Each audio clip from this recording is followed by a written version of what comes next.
¡Viva el socialismo! ¡Viva la revolución bolivariana!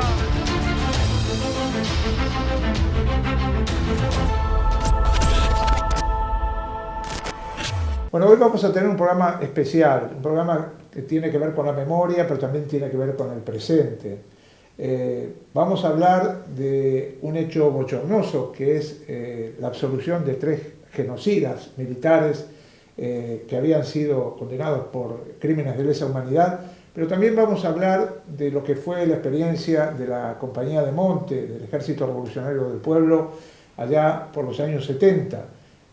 Más precisamente de un hecho ocurrido en agosto del año 74, cuando un contingente de guerrilleros y guerrilleras de la Compañía de Monte se acercaron a la ciudad de Catamarca, más precisamente en las cercanías de un regimiento aerotransportado, para ocuparlo. Y no pudieron hacerlo, y varios de los guerrilleros y guerrilleras que participaban en esta operación fueron asesinados, fusilados directamente. Algunos de ellos ya estaban con las manos levantadas y rendidos, y los fusilaron militares que después fueron condenados y ahora están absueltos. Para hablar de todo esto tenemos acá a 3 participantes de esa experiencia, 3 hombres de la Compañía de Monte del Ejército Revolucionario del Pueblo que luchó en Tucumán. Ellos son Mario Indio Paz, que está a mi derecha, Ángel Belisario Gutiérrez, aquí a mi lado, y Martín Jaime. Los 3 van a contarnos lo que fue esa experiencia de ver a sus compañeros asesinados, pero también algunos de ellos participaron en el juicio que llevó adelante el gobierno anterior y por el cual fueron condenados estos 3 militares. Uno de ellos, que desfiló recientemente en el aniversario, en el 200 aniversario del 9 de julio del Día de la Independencia, desfiló acá con el coronel Rico y con el teniente coronel Nani. O sea que esta gente que debería estar presa ahora están volviendo, de alguna manera retornando, y de eso también vamos a hablar. Bueno, Indio Paz, queríamos preguntarte primero por qué están con los uniformes. Nosotros durante todo un tiempo no pudimos ponernos los uniformes, pero los llevábamos por dentro. En diferentes situaciones de la vida civil y además de la lucha política, no nos permitían aparecer como estamos comenzando a aparecer. Pero hoy, pasado ya 40 años, y viendo incluso las atrocidades que están pasando en nuestro país, decidimos sacar a luz cada vez más nuestro proyecto de país y además recuperar toda nuestra identidad. Nosotros hemos traído por ahí la bandera del RP porque la queremos recuperar. Hemos traído la bandera argentina porque la necesitamos sacar a luz. Somos argentinos que hemos peleado acá, no nos financió nadie, sino nuestro propio esfuerzo y el esfuerzo del pueblo argentino. Entonces, en este momento es oportuno comenzar a recuperar toda la memoria histórica y nuestras tradiciones. Nosotros somos parte de esa tradición histórica, ¿no? Gutiérrez, ¿qué ocurrió en agosto del 74 allí cerca del regimiento y lo que se llamó la masacre de la Capilla del Rosario? Bueno, esa madrugada habíamos decidido, digamos, recuperar armas de la base militar de Catamarca, alentados, digamos, por el apoyo que nos brindaban soldados, suboficiales, amigos del pueblo y avergonzados de formar parte de un ejército genocida y entregado al mandato de Estados Unidos.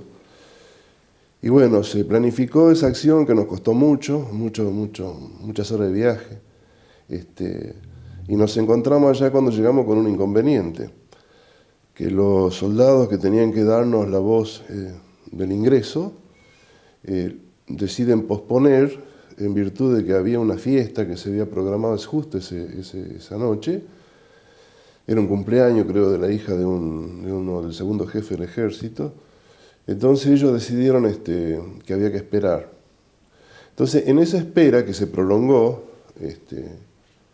sucedió algo, digamos, sucedió un accidente, que pasaron dos transeúntes, dos peatones, que son los que dieron aviso, digamos, a la policía, que a su vez que ya estaban alertados, digamos, de la existencia, digamos, de que la guerrilla recuperaba armas de los regimientos, no solo de las policías, sino que ya iba a los cuarteles. Entonces tenían cierta, digamos, prevención de que pudiera estar relacionado con esa situación. Entonces fuimos sorprendidos en realidad, porque estábamos tan cansados que muchos de nosotros estábamos dormidos, salvo los compañeros que estaban haciendo la guardia. Y bueno, cuando llegan, digamos, llegan tirando. Directamente vienen con la orden de tirar, de matar. En ese tiroteo mueren dos compañeros nuestros que estaban arriba del colectivo, que estaban en la entrada del colectivo. Bueno, se produce el desbande, y ahí surgen otros problemas que tienen que ver, digamos, con el desconocimiento de la geografía del lugar. Un grupo de compañeros nuestros, en vez de ir para un lado, se van hacia otro lado, y a la madrugada, digamos, al amanecer, son cercados, digamos, por la policía, por el ejército, por la Fuerza Aérea. Y bueno, y aparecen, en las primeras noticias aparecen como que habían muerto en un enfrentamiento.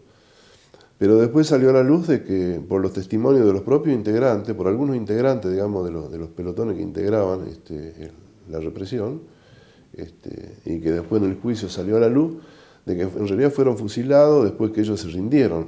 Porque en realidad no tenían posibilidad de escapatoria ni de enfrentamiento, porque en realidad la guerrilla, o sea, si bien nosotros íbamos preparados, digamos, militarmente, con armamento y qué sé yo, pero el objetivo, digamos, era a través de un golpe de mano obtener todos los recursos y como ha pasado en la mayoría de las veces, porque la guerrilla actúa de ese modo, o sea, no es que era un ejército regular, ni mucho menos, como por ahí se dijo. Y bueno, pasó eso, que son fusilados en Capilla del Rosario, y eso, digamos, con el tiempo, durante muchos años se tapó, se hizo aparecer como que había sido un enfrentamiento, pero después aparecieron testimonios, a medida, digamos, que la situación política fue evolucionando, digamos, en el sentido de que la sociedad no acepta, digamos, no acepta este tipo de cosas, ni nosotros tampoco la fomentábamos, o sea, esa no es la intención de la guerrilla nunca, digamos, de fomentar. Nosotros, en realidad, la decisión política de armar una guerrilla, como decía Mario, obedece, digamos, a las tradiciones. Nosotros nos reivindicamos como los continuadores de San Martín, de Belgrano, de los patriotas que lucharon por la independencia.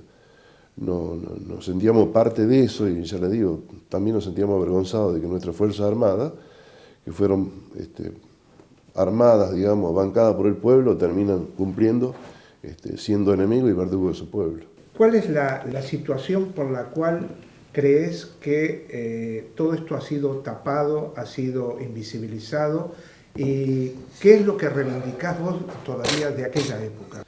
Bueno, en principio yo hago un análisis histórico. Yo entiendo que habría que dividir la compañía en dos etapas fundamentales. La primera, que yo interpreto como una etapa cuasi campesina, y después de Pueblo Viejo en adelante, Manchalá, donde ya se va a manifestar como una organización militarizada para los términos para los que efectivamente había sido fundada, porque si bien el acontecer histórico es el relatado, aquel que se pone un uniforme sabe perfectamente que el uniforme se defiende con las armas. Y esto no puede ser obra de la improvisación. ¿Ustedes siguen reivindicando esa experiencia como una experiencia válida a pesar de que la guerrilla fue derrotada militarmente? Digo, todas las guerrillas de la Argentina en esa época fueron derrotadas militarmente. Yo no coincido con las derrotas. Sí, por derrota se toma se hace una lectura estratégica de la realidad. En todo caso, yo creo que sí se han dado batallas. Por ejemplo, nosotros hemos sido derrotados, si se quiere, en el discurso. En los diarios de la época se leía intento de copamiento del regimiento de Azul, intento de copamiento del regimiento de tropas aerotransportadas de Catamarca. No era el intento de copamiento, tenemos que hablar en los términos en los que corresponden. Nosotros no estábamos librando batallas donde intentábamos posicionarnos, no eran batallas de posiciones. Nosotros estábamos actuando en medio del recupero de armamento para las armas del pueblo, aquellas que habían sido sustraídas de facto por una oligarquía que era la que estaba instalada y al día de hoy sigue demostrando que esto es así de cierto, con las armas del pueblo combatiendo al pueblo. Bueno, ¿cuál es la diferencia? La diferencia es que cuando los pueblos se sienten agredidos de tal manera, esgrimen las armas que les son propias. A veces, como en todos los casos, de manera incipiente, y después se va conformando una lógica que es la que nos tiene hoy por hoy uniformados y no de civil.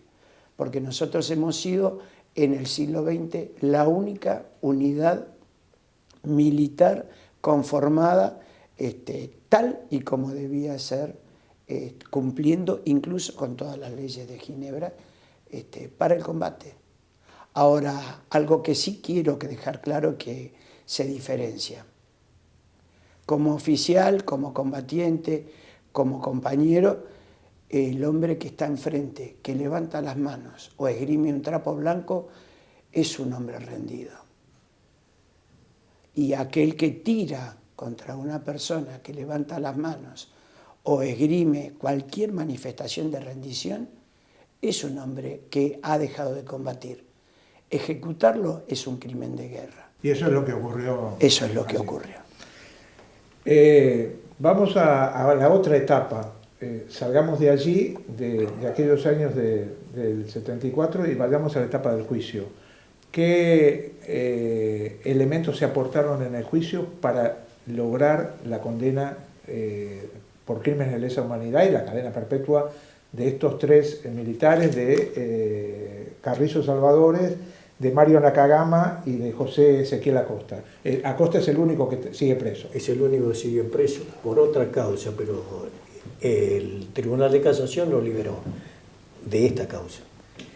La verdad es que se aportaron todo tipo de pruebas, entre ellas la de los sobrevivientes, la de él.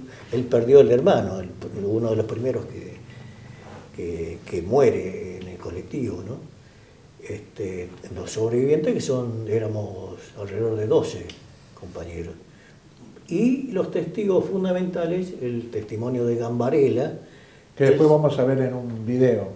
Sí, lo vas a poder ver en el video, y también un testimonio de otro soldado, que hasta el momento es como que también estaba oculto, pero era un compañero nuestro, el que iba a abrir el cuartel, y que precisamente cuenta también todas esas cosas, ¿no?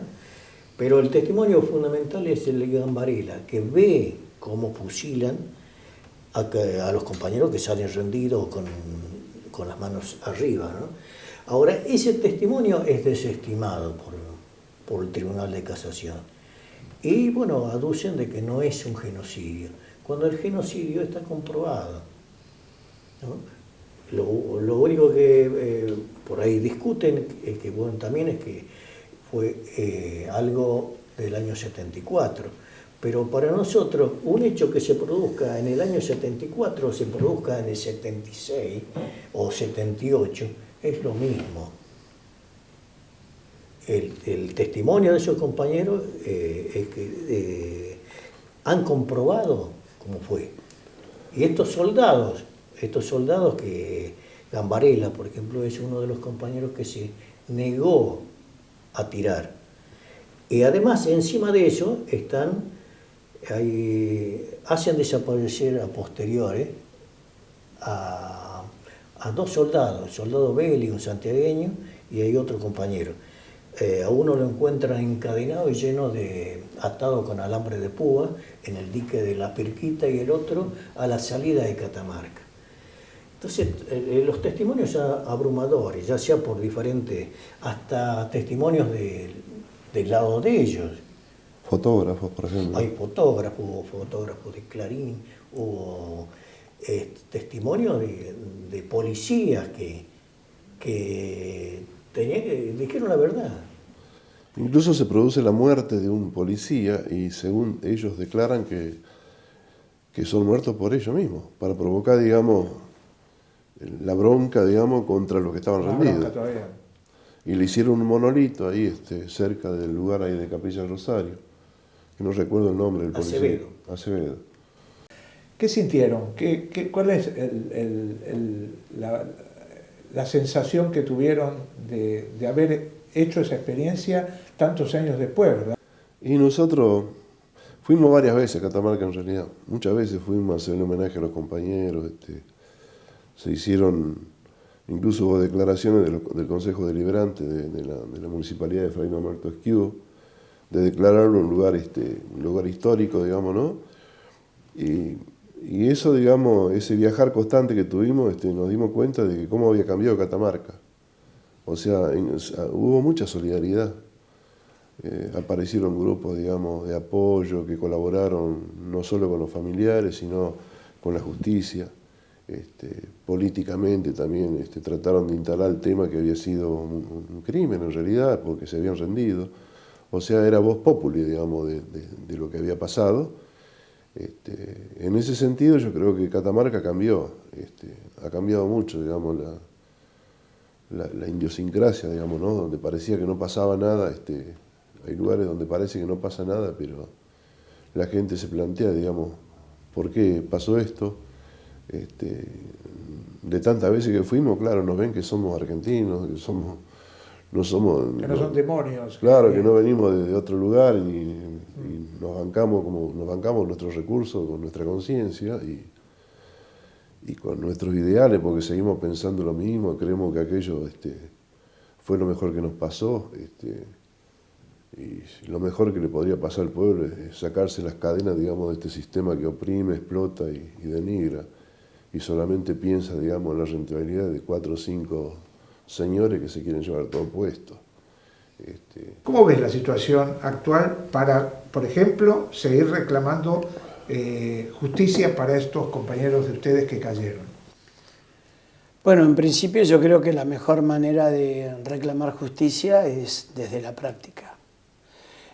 Yo no creo en perdones que al día de hoy, 200 años, han sido inexistentes. De Dorrego para acá han sido inexistentes. Suponer que va a ocurrir ahora, dadas las características particulares de la realidad política argentina, inserta esta en lo que está ocurriendo en el continente latinoamericano, sumado a la problemática global, es impensable suponer que solo una olla popular, una marcha, pueden cambiar esto. Yo creo que todos son útiles, todos sirven, todos deben estar al servicio de un proyecto que en principio debe esbozarse, discutirse y planificarse. Yo no le he pedido a la justicia, porque yo no soy un hombre del sistema. Entonces, mal haría presentándome a pedirles algo que, de hecho, ustedes lo han podido ver por televisión. Rico apareció uniformado. Yo también, porque yo tengo un derecho que él no tuvo. Yo he respetado al enemigo, he respetado al vencido. Él puede decir lo mismo. Esas son diferencias que creo que deben quedar como parámetros para discutirlo. Acá no hay ni pasados, ni presentes, ni futuros. Aquí hay una realidad que se continúa. Lo que se modifica es el carácter de confrontación que se está dando en una sociedad que ha sido vaciada de contenido deliberadamente a través del discurso. Muchos creen que la palabra no incide, la palabra sí incide, porque si yo inflo globos amarillos y hablo de sueños y cuestiono públicamente a políticos, en muchos casos mediocres, que no van a defender, porque la diferencia entre el combatiente, el combatiente que es político, pero que toma las armas, y el político son las barreras del comité. Hasta allí llegan. Y nosotros, la parte final de nuestra presentación es la espalda del compañero que toca con la del otro compañero, donde la vida está en juego, no el prestigio político. Para ir terminando, Indio Paz, ¿cómo seguimos? ¿Cómo sigue esto? ¿Cómo sigue esto con estos personajes absueltos y ustedes reclamando justicia y además sintiéndose burlados por la justicia que se había otorgado en el sentido de la condena? ¿Cómo sigue? Sí, sigue con una apelación a la Corte Suprema, pero eso no va a solucionar el tema. En este momento se está retrocediendo casi en todo lo que sea el espectro de derechos humanos, como el conjunto del pueblo argentino está retrocediendo, porque hay un estado de guerra desatado por el gobierno actual, un estado de guerra no declarado. Pero, ¿qué pasa? Las balas son el hambre, la desocupación, la miseria, la falta de educación, el cierre de las universidades, el cierre de diferentes...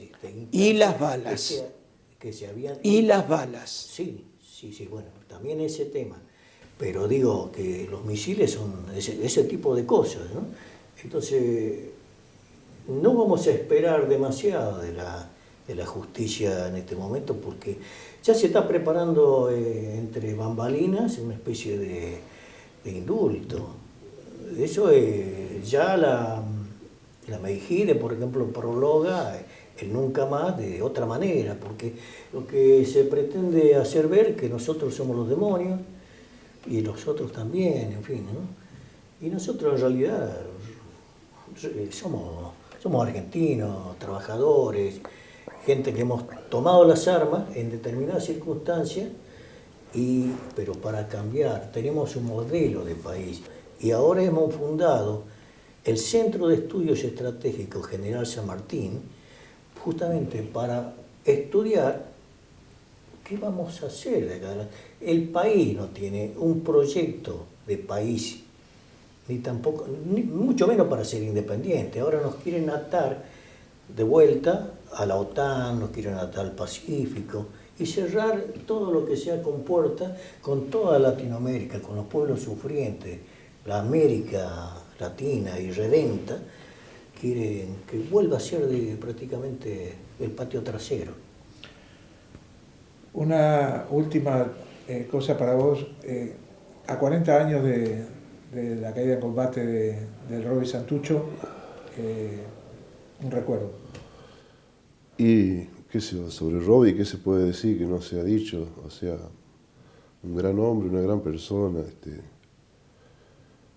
fue lo más grande que tuvimos, después del Che Guevara, creo, de acá, digamos así, a nivel de dirigente político revolucionario, un hombre que renunció a todas sus comodidades y posibilidades, digamos, de vivir bien, digamos, ¿no? O sea, de ser un triunfador, entre comillas, eligió luchar por los trabajadores, por los obreros, por el socialismo. O sea, el proyecto de él fue eso, una sociedad socialista, y lo va a seguir siendo, porque no vemos otra cosa.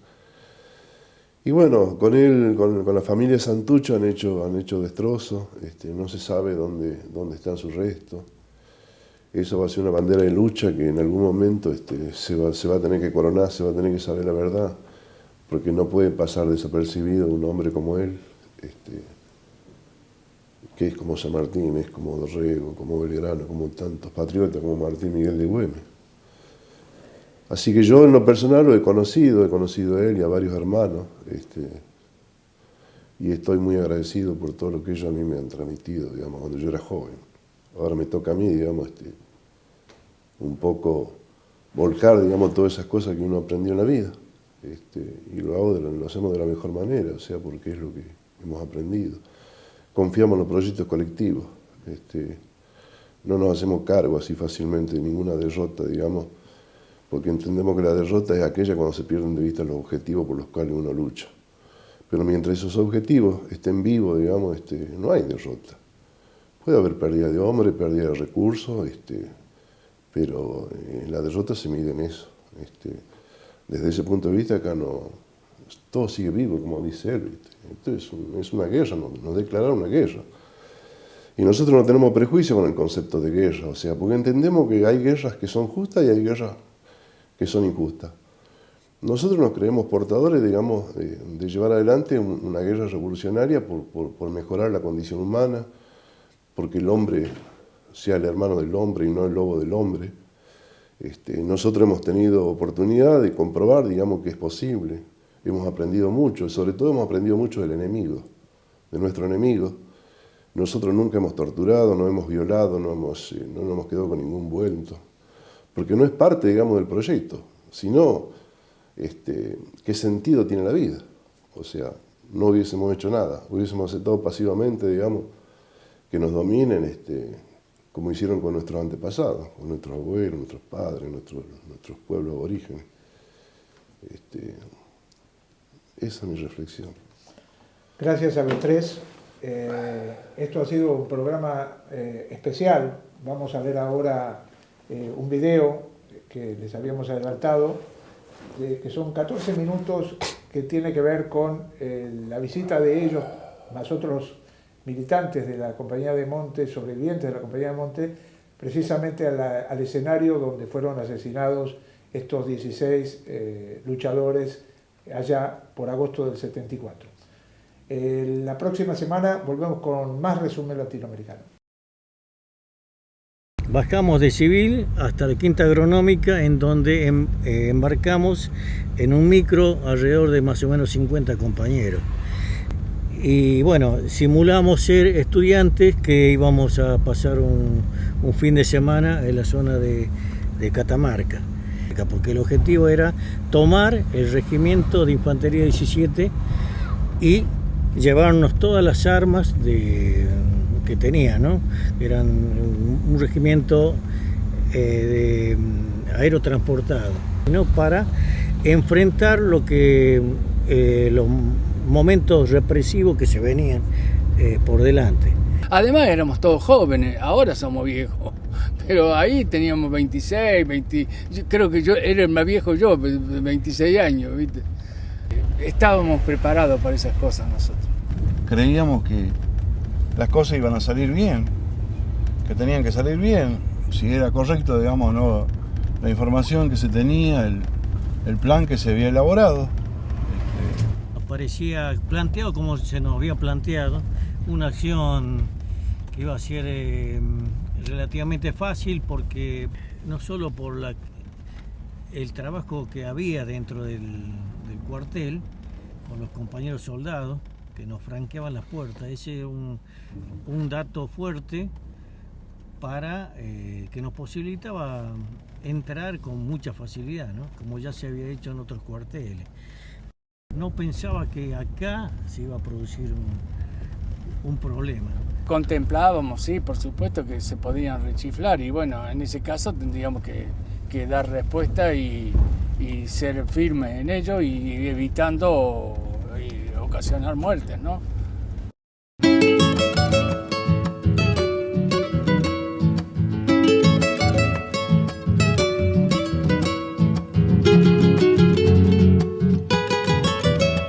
Él era el soldado que me iban a presentar a mí para que me entrar junto al cuartel. Yo estaba haciendo guardia. Fue muy prudente no tratar de entrar, esperar a que terminara la fiesta, qué sé yo, porque estaban todos. Estaban todos y, como dice el compañero, se podía producir una masacre dentro, porque había chicos, había mujeres y los milicos no se fijan. Ellos tiran, y si ven que hay una chica promedio, la tiran igual. Ellos los milicos no tienen problemas, ellos ya lo saben muy sobre nosotros.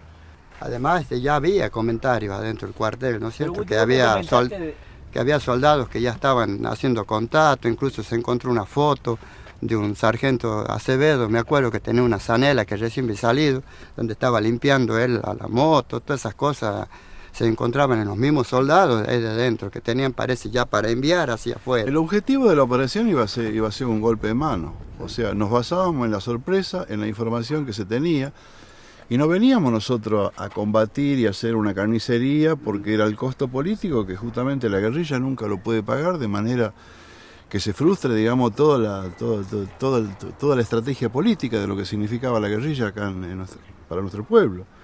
Y de golpe se armó el desbande porque había pasado lo que pasó. Y acá la geografía es muy desfavorable para la guerrilla, para quedarse en la retaguardia del enemigo, porque eso era una ratonera, no teníamos escapatoria.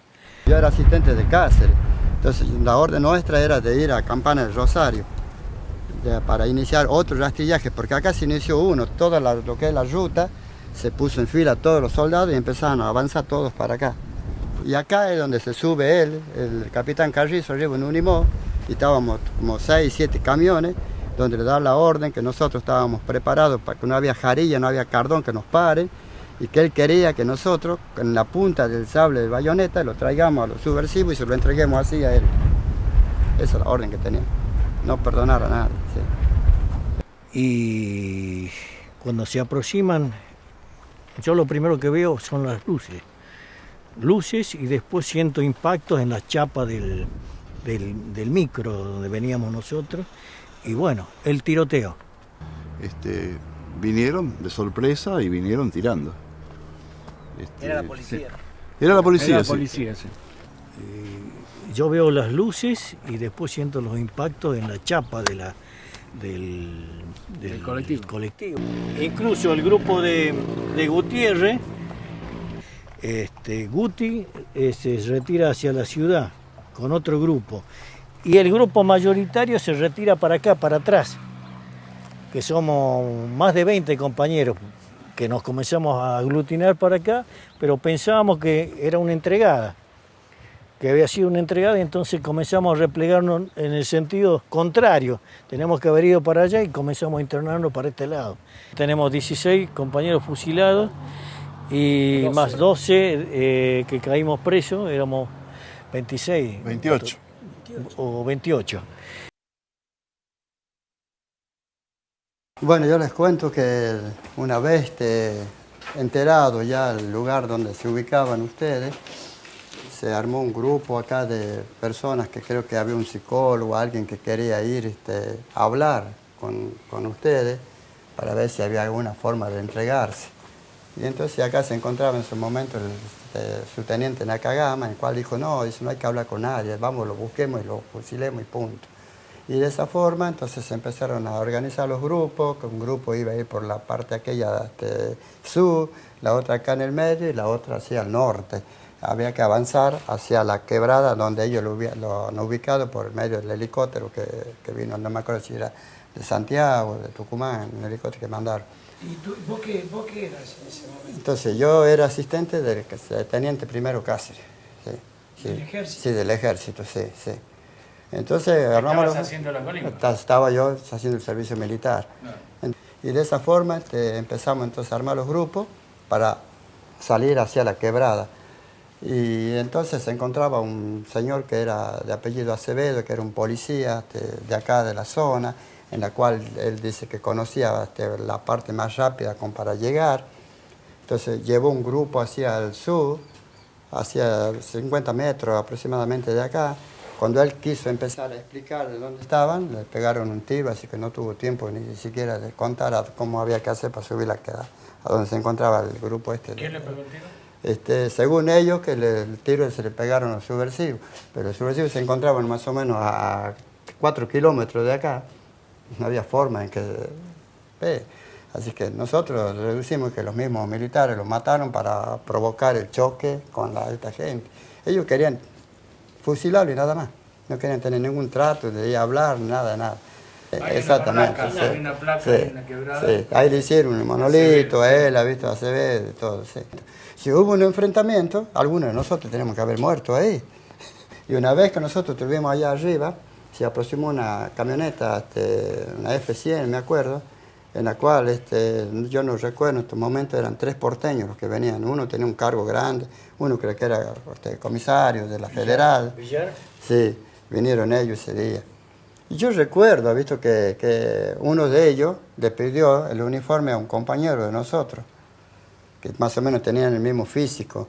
Entonces el muchacho se quedó en calzoncillo en la camioneta y le dio el uniforme a él, y él agarró un FAL, puso en automático y todo, y él subió con una cagama y los otros adelante. Se le gritó que se entreguen a los muchachos. Salieron ellos, con las manos así. Y él dijo, uno trae una granada en el cuello, ¿viste? Y ya nomás, ¡pah! Y cuando fuimos ahí a retirar los cuerpos, no tenía ni un cuchillo, no tenía. Ni un cuchillo. ¿Tenía la granada en la mano? No, no tenía nada. Y el tipo ese fue el que los acribilló a los chicos, ¿sí? Él fue. Y después salen que no, que ellos tiraron primero, que cuando salían ellos ahí, bueno.